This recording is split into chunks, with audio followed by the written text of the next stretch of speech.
The main concern of any parent-to-be is that their baby is born healthy. And these days, science can go a long way to predict that likelihood, especially in the case of embryos conceived through in vitro fertilization, where they can easily be examined for genetic defects. In the procedure known as pre-implantation diagnostics, or PID, a cell is removed from the embryo when it's a few days old and examined for possible abnormalities inherited from the parents. Only those embryos deemed healthy are implanted into the womb, thereby increasing the chances of a healthy baby. Until now, PID has been illegal in Germany. But Berlin-based gynecologist Matthias Bloechle performed PID and then turned himself in. The federal court acquitted him of having violated embryo protection laws. He's now the only doctor in Germany to offer the service of checking embryos. Our patients are couples who've had several miscarriages or whose babies died after birth, or those who have seriously ill children and feel they couldn't cope with caring for and raising another child with major disabilities. The court ruling puts pressure on politicians because there's currently no legal basis for PID. FDP politician Ulrike Flach has fought for years to have the procedure authorized.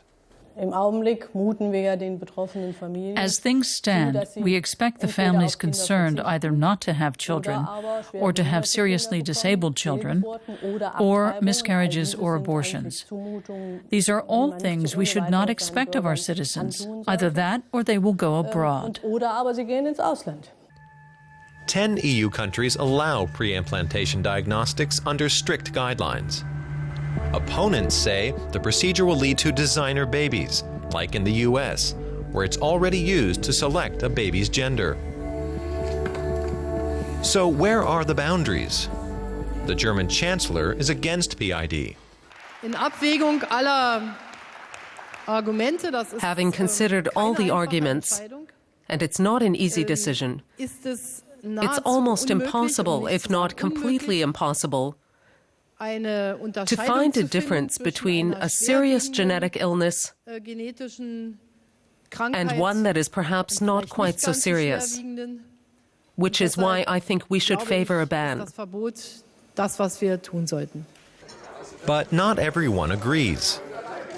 The majority of the liberal FDP are for approval, whereas the majority of conservative Christian Democrats want the practice banned. As does the Catholic Church, which categorically rejects PID. The consequence of this procedure is that embryos are killed, at the latest when it is decided which embryos should be implanted in the womb. We find it highly problematic that people should be allowed to decide which person gets to live and which does not. This is where PID's opponents bring in their discursive weapon, the word selection. The image it evokes is of Mengele on the ramp at Auschwitz. It's a catchword associated with death, used to silence any detailed discourse on the subject. The doctor firmly believes the time for discussion is long overdue. Like most of his colleagues, he says the current legal framework in which a disabled fetus can be aborted, but a disabled embryo cannot be pre-diagnosed, is unsustainable. It is a grotesque situation when an embryo with 20 to 30 cells is better protected than a developing child with arms, legs, lungs, kidneys, and whose heart beats and which kicks in the womb. This child receives less protection than the embryo, which you could say is still in the incubator. Which child should be born, which should not? Do we want to avoid serious illness and disability when possible? Or is it a question of fate, which we have to accept? These are questions the German parliament will have to answer sometime soon.